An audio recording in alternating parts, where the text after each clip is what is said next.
Perfect. It's funny. Well, you own the game out in Fraser Valley, don't you? As far as size, as books, as I think we're depth? about the biggest. I would say one of the largest in Western Canada, and certainly in Lower Mainland. Yeah, I don't I'll know. bet you're right.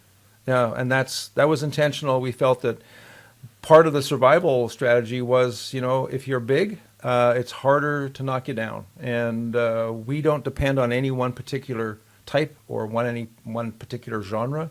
I think those kind of specialized bookstores are pretty much all gone now, and so we have, we have large selections in everything, in mysteries, British mysteries, and science fiction, fantasy, kids book. One of the interesting things.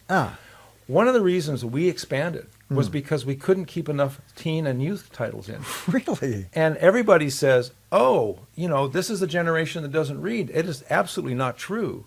You're kidding. The high school to college age student is an avid reader, we find. And we can't, look, there's never been this selection for a 12 to 18-year-old before, ever, in the history of literacy.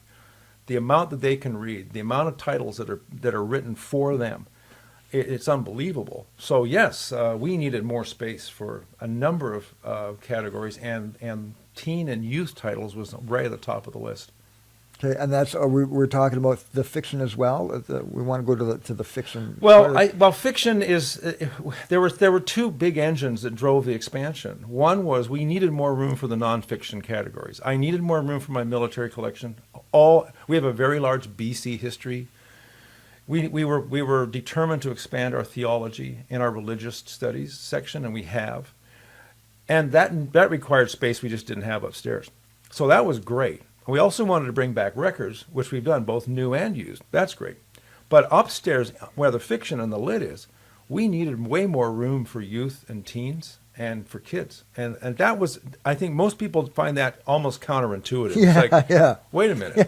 Why aren't they on their computers, on their tablets, on their We think teenagers are doing this all on day, their right? books, Well, that's not our experience. So we've found that we've just had, and we're dealing with more schools. We deal with more homeschooling families. There are hundreds of them in the Central Valley. Oh, they're big. So, I mean, we just had to continue to expand, and we are continuing to expand. We're making more room upstairs for the teen and the lit. We're actually shrinking our lit section and expanding the youth and the teen.